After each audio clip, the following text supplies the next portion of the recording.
Apprendre une nouvelle dans la voiture. France Inter, il est 17h, l'heure des informations présentée par Monique Chazal. La nouvelle vient de tomber sur les téléscripteurs.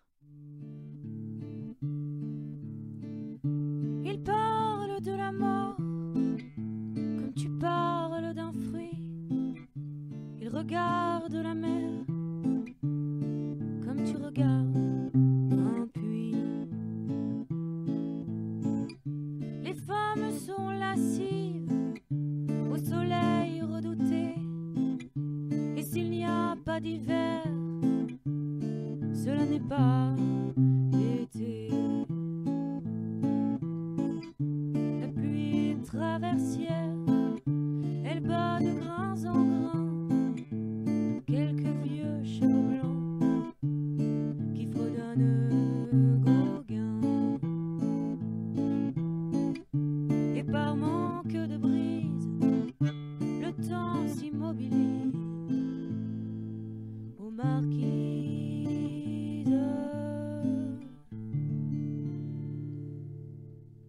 Jacques Brel est mort. À cet endroit, l'autoroute descend rapidement dans une vallée sans charme particulier, quelque part entre la sortie d'Évreux et celle de Mantes. On est passé là 100 fois, sans autre préoccupation que celle de doubler un poids lourd, de commencer à s'inquiéter de la monnaie pour le péage. Tout à coup, le paysage est découpé, arrêté sur image. Ça se passe en une fraction de seconde. On sait que la photo est prise.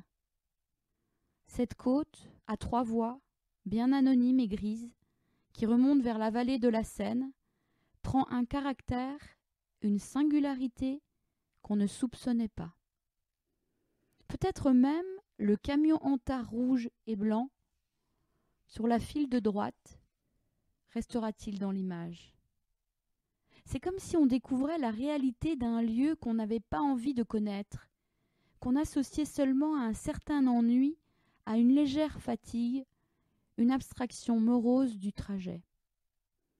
De Jacques Brel, on avait des tas d'images, des souvenirs d'adolescence liés à des chansons, ce déferlement physique de l'ovation quand il chantait Amsterdam à l'Olympia en 1964. Ils boivent à la santé des putains d'Amsterdam, de Hambourg ou d'ailleurs, enfin. Ils boivent aux dames qui leur donnent leur joli corps, qui leur donnent leur vertu. Et pour une pièce en or, et quand ils ont bien bu, se plantent le nez au ciel, se mouchent dans les étoiles et pissent comme je pleure sur les femmes infidèles dans le port d'Amsterdam, dans le port d'Amsterdam. Mais tout cela va disparaître. Le temps va passer. On entendra d'abord beaucoup de chansons de Brel, beaucoup d'hommages, puis un peu moins, et jusqu'à presque pas. Mais chaque fois, le val d'autoroute, au moment de la nouvelle, reviendra. C'est absurde ou magique, mais on n'y peut rien. La vie fait son film, et le pare-brise de la voiture peut devenir un écran, l'autoradio une caméra. Des bouts de pellicule tournent dans la tête.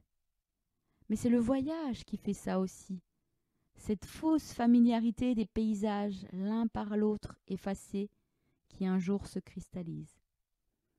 La mort de Jacques Brel est une autoroute à 3 voies, avec un gros camion Antard sur la file de droite.